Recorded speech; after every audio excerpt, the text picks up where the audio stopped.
சினிமாவின் முன்னணி நடிகர்களில் ஒருவராக இருக்கும் ரசிகர்களால் அன்போடு சியான் என்று அழைக்கப்படும் விக்ரம் ஆரம்ப காலகட்டத்தில் பல படங்களில் நடித்திருந்தாலும் அவருக்கென அடையாளம் தந்தது சேது படம்தான்.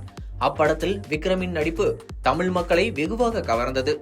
இதற்கு பின் பல படங்களில் தனக்கென தனித்திறனை கொண்டு அசுரத்தரமாக நடித்து தனக்கென ரசிகர்கள் பட்டாளத்தை கொண்டு தமிழ் சினிமாவில் தனி இடத்தில் வலம் வந்து கொண்டிருக்கும் இவர் பல விருதுகளையும் குவித்துள்ளார். தனது படத்திற்காக கடின உழைப்பை கொடுத்து தான் ஏற்றுக்கொண்ட கதாபாத்திரத்திற்காக மெனக்கெடுபவர் இவர் என்றால் அது மிகையாகாது. இந்த சூழலில் அவர் நடிப்பில் உருவாகி வெளியான வீரா தீர சூரன் திரைப்படத்தின் ரிலீஸுக்கு பிறகு விக்ரம் நடிக்கும் படங்கள் குறித்து வெறும் தகவல்கள் மட்டுமே தான் வந்து கொண்டிருக்கிறது. குறிப்பாக மடோன் அஸ்வின் இயக்கத்தில் விக்ரம் நடிக்கவிருப்பதாக கடந்த ஆண்டே அறிவிப்பு வந்திருந்தது. அது விக்ரமின் 63வது படமாக உருவாகும் எனவும் அறிவிக்கப்பட்டது.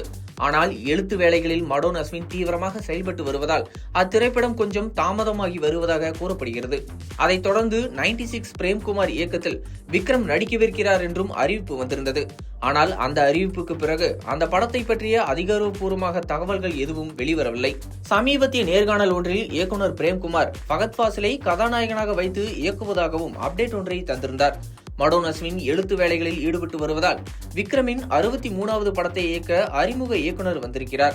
போடி கே ராஜ்குமார் என்கிற புதுமுக இயக்குனர் ஒருவர்தான் விக்ரமின் 63வது படத்தை இயக்குகிறார். இது குறித்தான அதிகாரப்பூர்வ அறிவிப்பையும் படத்தின் தயாரிப்பு நிறுவனமான சாந்தி டாக்கீஸ் நிறுவனம் அறிவித்திருக்கிறது. இதுகுறித்து சாந்தி டாக்கீஸ் நிறுவனம் ஒரு உற்சாகமான பயணத்தின் தொடக்கம். ஷியான் 63 படத்திற்கு இயக்குனராக போடி ராஜ்குமாரை அறிவிப்பதில் மகிழ்ச்சி.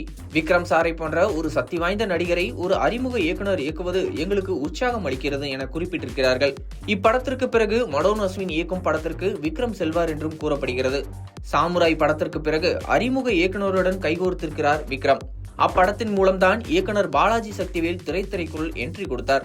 கிட்டத்தட்ட 23 வருடங்களுக்கு பிறகு அறிமுக இயக்குனர் இயக்கத்தில் நடிக்கிறார் விக்ரம்.